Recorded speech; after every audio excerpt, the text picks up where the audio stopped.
They handed me a wristband like I was some background prop in my own family, bright yellow, stamped, viewing guest only. Then my mom leaned in, smiling like it was funny. That means no food, sweetheart. It's only for close family. Close family. At my sister's baby shower, hosted in a hall I had paid the deposit for. I glanced around the room. Linen-draped tables, catered buffet, custom balloons with baby girl Jenkins in rose gold foil.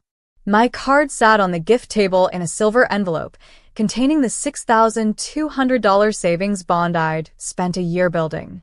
For her future. I walked over, picked it up, and said loud enough for the room to freeze. Looks like this won't be necessary anymore. Then I turned and walked out, my heels echoing louder than anyone's guilt. My sister called after me. My mom gasped. My dad, of course, just said, "Wait, come back." But I didn't. I didn't even flinch. Call me Riley. And if you're brave enough, stay tuned. What would you do if your own family treated you like an outsider at your most generous moment? I sat in my car, hands shaking, not from sadness, but from the clarity.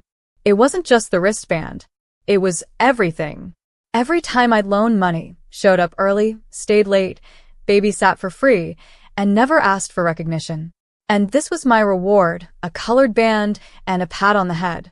I drove home in silence, replaying the smirks, the whispers, the way my sister didn't even look at me as I walked away.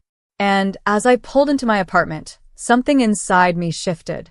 Not grief, not even anger, resolve. If I was just a viewer in this family, then fine. I'd watch. But what came next? They'd never see it coming. The text started that night. SIS. You made a scene. Mom. I don't know what's gotten into you. Dad. That was childish, Riley. You embarrassed the whole family. I didn't respond. I stared at my phone, then placed it face down. I'd already deleted the group chat. The same one where I was somehow always expected to send money, drive hours to attend events, but was still referred to as the single one like a scarlet letter. Funny how I was always useful, until I stood up for myself. The next morning, I opened my laptop and logged into the trust account. Not theirs, mine. The one my grandfather had quietly set up for me before he died.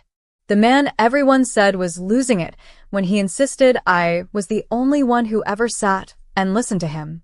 Turns out, he left me more than just war stories and chocolate bars. There it was, $118,000. Untouched. Growing. Waiting. I smiled. And then I got to work. I booked a flight to Denver. Checked into a downtown hotel. The same city my cousin Alexis had just launched her event consulting company in, and the same cousin who told me last year, "If you ever get tired of being the family's punching bag, come build something with me." She meant it. I showed up at her co-working space the next day with coffee and my portfolio. She didn't ask questions, just hugged me and said, "Took you long enough." By Friday, I had a desk, a list of clients, and something I hadn't felt in years. Value. Back home, the baby shower photos went up on Facebook. I wasn't in a single one. Not even a tag. It was like I'd been erased from the day. Good. Let them crop me out of their stories. Because the next chapter? I was writing it on my own terms. And they had no idea it was already in motion. I clicked unfollow on every family member, shut the laptop, and whispered to myself, "They want to see what happens when the quiet one finally speaks. Let's begin." 1 week later, I got an email from my bank. Subject: Unusual account activity. External transfer requested. I clicked it. Someone had tried to access the bond account, the same one I had withdrawn the $6,200 from. The timing was too convenient. They must have thought I'd forgotten about it, or better yet, that I was too emotional to notice. They were wrong. I called the bank, confirmed everything, and set up a new firewall on all my financials. No joint access, no family names, no loopholes. Then I called Alexis. "We need to go bigger," I told her. "You ready?" she replied. That weekend, we co-hosted a gala for local women-led businesses. Guess who sponsored it? My sister's husband's law firm.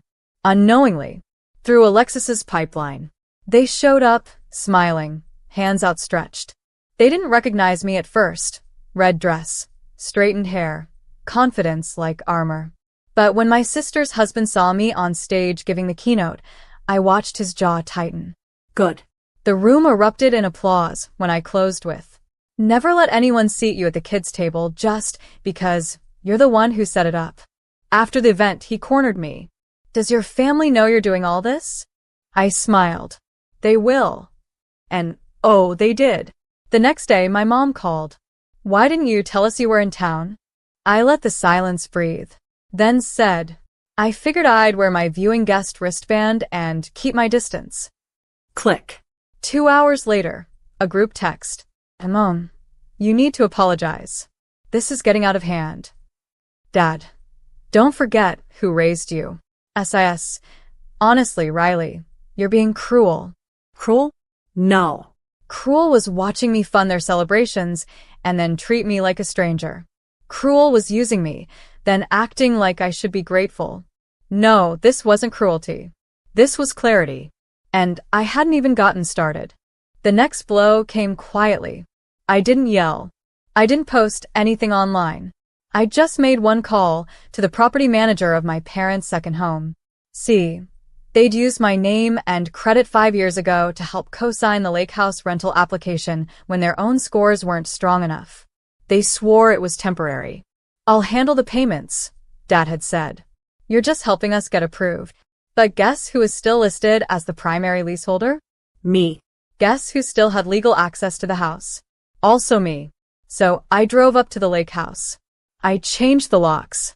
I took photos of the condition of every room, collected all the unpaid HOA notices they had stacked on the kitchen counter, and mailed copies to their address, certified. Then I hired a local realtor and put the house back on the market. The listing went live the following Monday. Charming 4BR lakeside home, now vacant, ready for sale. I didn't warn them, but I watched as the text poured in. "Dad, you can't do this." You're out of line." SIS. "Is this about the baby shower?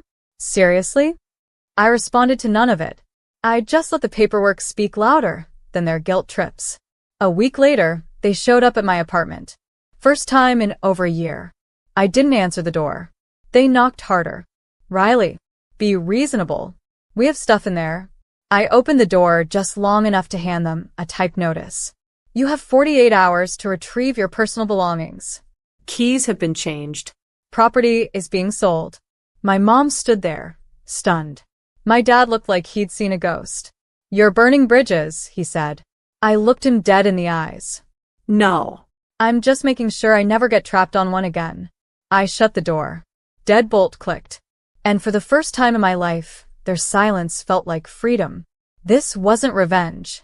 This was reclamation. And the reckoning had only just begun. The lake house sale closed in 3 weeks. Clean. Legal. Profitable. $84,000 in proceeds wired to my account after settling their unpaid property taxes, repair costs, and back HOA dues, which I'd covered up front. And guess what? There was no thank you. Only rage. My sister went nuclear on Facebook. A vague post dripping with manipulation. Sometimes the people closest to you can be the most heartless. Family should never betray family, especially over money. The comments were brutal. Old aunts, church friends, even cousins I hadn't spoken to in years. Everyone sided with her. "So sorry, girl crying face. Money changes people. You don't deserve this during your pregnancy." No one asked me what happened. No one even tried to understand. Until Alexis messaged me. "You want to tell your side? Or should we let your work speak louder?" I knew what she meant. So we did the unthinkable. We launched a public mini-feature, a docu-style ad for our firm's new campaign. From left out to leading. It told a simple story. A woman overlooked by her family, who built an empire from the pieces they broke. It didn't name names. But if you knew, you knew. The video went viral in 3 days. 25,000 shares. Hundreds of comments from women saying, "Same thing happened to me. I felt this in my soul." She said what I never could. Then came the media request. An online women's network wanted to interview me, feature my story as a profile, encourage. They even offered a speaking slot at their summit in DC. I accepted. That night, I got an email from my sister. Long paragraphs. Guilt mixed with flattery. She called me brilliant and strong, said she was hurt and shocked, and wanted to rebuild. I read it twice. Then hit archive. You don't get to shrink me for years, and then praise me when the world starts clapping. You don't get to call me family when it's convenient. Because the woman I used to be, she would have replied. But the woman I've become? She doesn't beg for belonging. She chooses her circle now. They weren't done. When silence didn't work, they tried sabotage. A week before the summit, I got an unexpected call from a number with my hometown area code. It was my old employer, the finance firm I left 2 years ago. Hi Riley, just a heads up. Someone called our HR department asking if you'd ever been investigated for fraud. My stomach dropped. They assured me nothing would come of it. My record was spotless, but I already knew who had made the call. My dad used to golf with one of the senior partners there. They were trying to smear me. I didn't cry. I didn't panic. I screenshot the call log, took notes, and forwarded everything to my attorney. Yes, attorney. Because Alexis and I weren't just running events anymore. We were building something real. Registered, insured, protected. And now legally armed. That night, I sent my family one final message. Attempting to defame me is not only low, it's legally actionable. If this continues, I will press charges.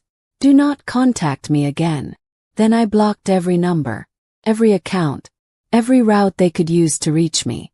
But the universe, funny as she is, had one last test.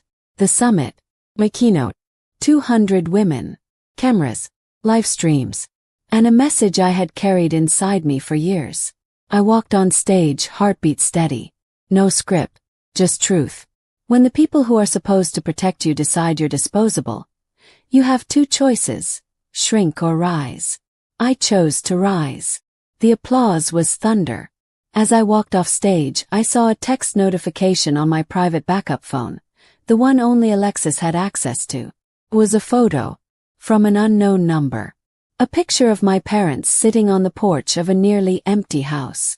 The caption read, "We didn't think you'd really sell it." I stared at it, not with anger, but with a strange calm, because maybe, just maybe, they were starting to understand. You can't keep taking from someone just because they never fought back before. Some of us don't break. We transform. And when we do, there's no coming back. The summit opened doors I never imagined. Within a month, we secured 3 corporate contracts, got featured in Business Her Weekly, and doubled our client roster. I moved into a sleek condo overlooking downtown Denver, floor-to-ceiling windows, minimalist furniture, peace in every corner. And just when I thought they'd finally left me alone, an envelope arrived. No return address. No stamp. Hand-delivered. Inside, a baby photo. Not just any baby, my niece. And a handwritten note in my sister's shaky script. She deserves to know you. Please don't punish her for our mistakes. For the first time in months, I hesitated, because I wasn't heartless. I had held that child in my arms when she was born. I bought her first blanket, the one with embroidered stars. But then I remembered the wristband. And every other time they had measured my worth in silence, exclusion, or guilt. I slid the photo back into the envelope and placed it in my fireproof box next to my trust documents and LLC papers. That night, I called Alexis. "I'm not angry anymore," I told her. "I'm just done." She understood. Closure doesn't always come with apologies. Sometimes, it comes with understanding that some bridges burn for a reason, so you never go back. A week later, I got a LinkedIn message from a woman I hadn't heard from in years. A girl who used to be in my college sorority. "I saw your talk. I didn't even know you went through all that. Your story helped me leave my toxic family. Thank you." And just like that, I realized my story wasn't just mine anymore. It belonged to every woman who's ever sat at a dinner table and been made to feel less than. To every daughter who gave everything and got crumbs in return. To every quiet girl who finally raised her voice and found her power in the echo. I smiled. Because this was my legacy now. Not a last name, not their approval, but a life I built without them. And I wasn't finished yet.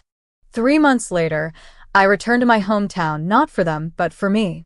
The town was smaller than I remembered, the streets quieter. But I didn't come to make noise. I came to finish something. I drove past the old church, the park where I used to sit and dream about escaping, and finally pulled up to the house I once called home. It looked tired, paint peeling, grass overgrown, a forgotten place, much like how they once treated me. I didn't knock. I dropped an envelope in the mailbox, sealed, unmarked, final. Inside was a check. $6,200. The exact amount I had once gifted them at that baby shower. The one they rejected when they slapped a viewing guest-only wristband on my wrist like I was beneath them. A full circle. No note. No name. Just closure. As I drove away, my phone buzzed with an unknown number. I didn't answer. Because this part of the story wasn't theirs anymore. It belonged to me. Now I wake up in a place I chose, surrounded by people who see me, not as a backup plan, not as a wallet, not as the extra daughter, but as me. I sit on panels. I mentor women with voices still trembling from the same pain I once carried in silence. I live out loud now. And when I walk into rooms, I don't ask for a seat. I own the table. Because the thing about being cast aside is you learn to stand.